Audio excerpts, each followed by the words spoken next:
रूस के एक जहाज पर अमेरिका के कब्जा जमाने के बाद दोनों देशों में तनाव चरम पर पहुंच गया, क्योंकि रूस के एक नेता ने अमेरिका के खिलाफ हमले शुरू करने की मांग उठा दी। न्यूज एजेंसी रॉयटर्स के मुताबिक तेल टैंकर वाला वो जहाज वेनेजुएला जाने की कोशिश में था और उसे अटलांटिक महासागर के उत्तरी हिस्से में पकड़ लिया गया। और दावा तो यहां तक किया गया कि अमेरिकी नेवी ने उस जहाज को उस वक्त अपने कब्जे में लिया जब रूस की एक पनडुब्बी और कई युद्धपोत आसपास ही मौजूद थे। मतलब अमेरिकी नेवी ने रूसी सेना की आंखों के सामने ही तेल टैंकर वाले उसके जहाज को जब्त कर लिया। यही वजह रही कि रूस बुरी तरह भड़क गया। अमेरिका का दावा है कि जिस जहाज को पकड़ा गया पहले उस पर बेला 1 नाम लिखा था, रूस का झंडा भी नहीं लगा था। आरोप लगा कि वेनेजुएला पर लगे प्रतिबंधों के बावजूद वो जहाज चोरी छिपे उससे कच्चा तेल लेने पहुंचा था।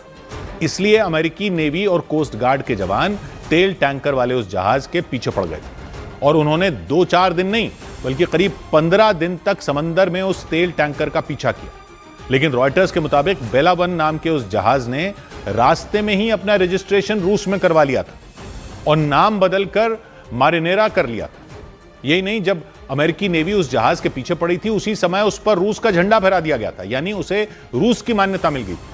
लेकिन उसके बाद भी अमेरिका के जवान पीछे नहीं हटे। उन्होंने वेनेजुएला जाने की कोशिश कर रहे उस तेल टैंकर पर सबसे पहले कैरिबियन सागर में कब्जा जमाने की कोशिश की थी। लेकिन जब वो वहां से निकला तो उसका पीछा हजारों किलोमीटर दूर उत्तरी अटलांटिक महासागर तक किया गया।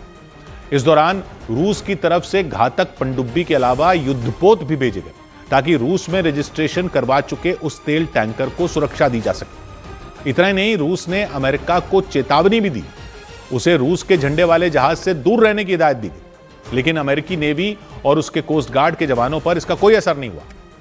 करीब 15 दिन की धरपकड़ के बाद उन्होंने रूस के तेल टैंकर पर चढ़ाई कर दी और उसे आइसलैंड के पास अटलांटिक महासागर में जब्त कर लिया। दावा है कि रूस की तरफ बढ़ रहे उस तेल टैंकर को पकड़ने में अमेरिका को ब्रिटेन से भी मदद मिली, क्योंकि जिस जगह उस पर धावा बोला गया वो ब्रिटेन की समुद्री सीमा से ज्यादा दूर नहीं है।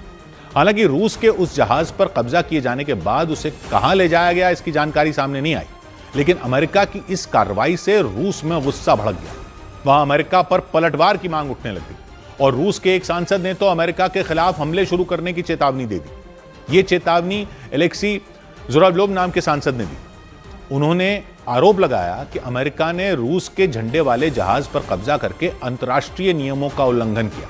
यही नहीं, उन्होंने इसे रूस को चुनौती देने वाली कार्रवाई बता दिया और अमेरिका को जवाब देने की हुंकार भरी। रूसी सांसद ने 2 टूक कह दिया कि अमेरिका ने जो किया उसका बदला लेने के लिए अमेरिकी कोस्ट गार्ड पर हमला किया जाना चाहिए और उसके जहाजों को पानी में डुबो देना चाहिए। यानी इतना तो साफ है कि इस मामले को लेकर रूस चुप नहीं बैठने वाला। लेकिन रूस की चेतावनियों के बावजूद अमेरिका पर कोई असर नहीं हुआ, क्योंकि अमेरिका के रक्षा मंत्री ने साफ किया कि समंदर में वेनेजुएला के नजदीक जारी एक्शन रुकने वाला नहीं है। मतलब अमेरिका उन जहाजों को कब्जे में लेने का काम करता रहेगा जो प्रतिबंध के बावजूद वेनेजुएला से तेल लेने की कोशिश करेंगे।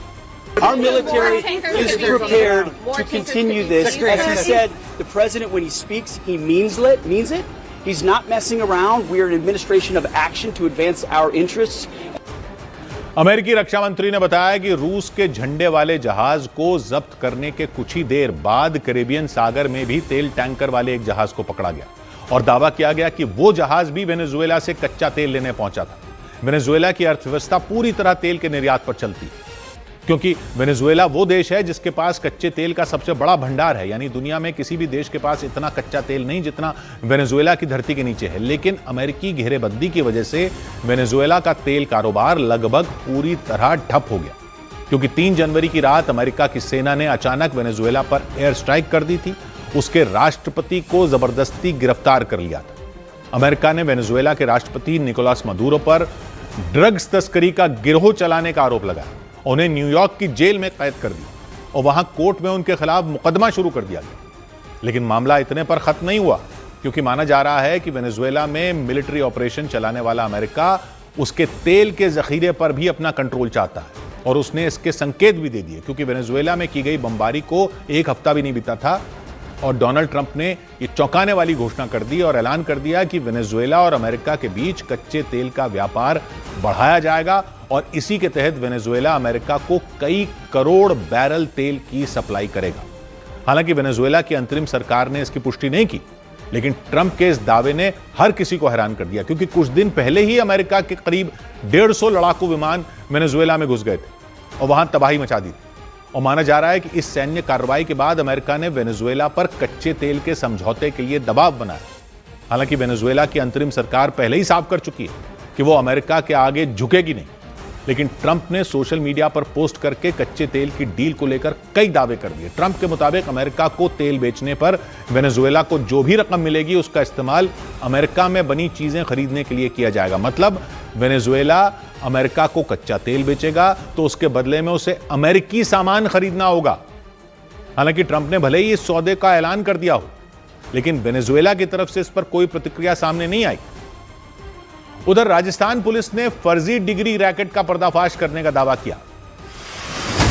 राजस्थान में फर्जी डिग्री रैकेट का पर्दाफाश करने का दावा करते हुए पुलिस ने चेन्नई की बीएसएस यूनिवर्सिटी के डायरेक्टर को गिरफ्तार कर लिया।